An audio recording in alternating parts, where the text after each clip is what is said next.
सब लोग इस वक्त नून लीग का रुख कर रहे हैं। पीपल्स पार्टी इसको किसी डील का नतीजा कहती है या लाडला होना कहती है। नून लीग कहती है कि जी सबको नजर आ रहा है कि इस वक्त सबसे ज्यादा पॉपुलर जमात ही नून लीग है। इसीलिए आप देखिए एमक्यूएम से लेकर जीडीए, मौलाना फजल रहमान साहब, हत्ता के बलूचिस्तान अवामी पार्टी, जो कि लोग आपकी तरफ एक वक्त में देख रहे थे कुछ अर्सा पहले, अब वो नून लीग की तरफ देख रहे हैं। आप इस बारे में क्या कहेंगे? जी शुक्रिया उसामा। देखिए बात यह है कि इसमें पॉपुलैरिटी का तो शायद बहुत थोड़ा आंसर होगा, इसमें किसी किस्म की कोई लाडलेपन और किसी किस्म की कोई डील का जरूर बहुत ज़्यादा फैक्टर है।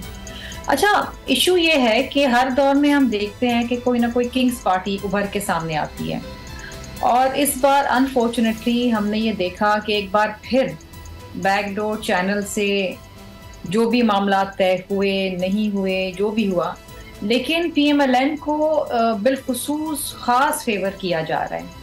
बलूचिस्तान के कई इलेक्टेबल जो पीपल्स पार्टी में आना चाह रहे थे उनको कहा गया कि नहीं, आप पीएमएलएन में जाएं। जब हम शिकायत करते हैं ना कि लेवल प्लेइंग फील्ड नहीं मिल रही है, तो ये वो प्री पोल रिगिंग के अनासिर हैं जिसके ऊपर हम शिकायत करते थे। सिंध में तरक्याती फंड्स उस वक्त रोक दिए गए जैसे ही असेंबली डिसॉल्व हुई। बाकी सूबों में उस वक्त फंड रोके गए जब इलेक्शन की तारीख अनाउंस हुई। हमने इस पे भी शिकायत की, और ये वो तरक्याती फंड्स हैं जिसमें गरीब आवाम, जिनके सैलाब ज़दगान, जिनके घर बनाए जा रहे थे, उनके फंड रोके गए। अच्छा, अब ये तासुर हर दफा ये होता है ना, आप देखें ये जो इलेक्टेबल्स होते हैं ये कहाँ जाते हैं, ये देखते हैं कि हवा का रुख किस तरफ है।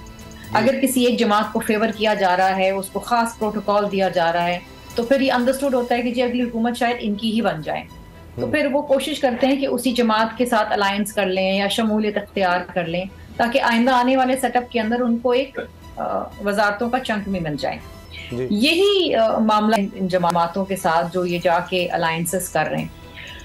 अच्छा, हमारी जानिब से ये ख्वाहिश है, ये जुस्तजू है और ये कोशिश है कि फ्री एंड फेयर इलेक्शंस हो, आज़ादाना हो, मुनसिफाना हो, ताकि बैलेट पे एक बार फिर डाका ना डाला जाए।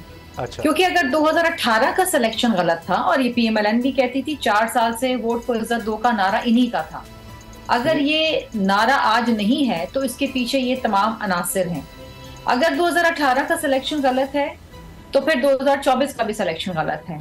लोगों के वोटों का एहतराम करें, ये बात है ना जो इज्जत देने की बात है। क्या मतलब है इज्जत देना वोट को? कि अगर जिसको वोट डाला है उसको इलेक्ट होने दें। जी।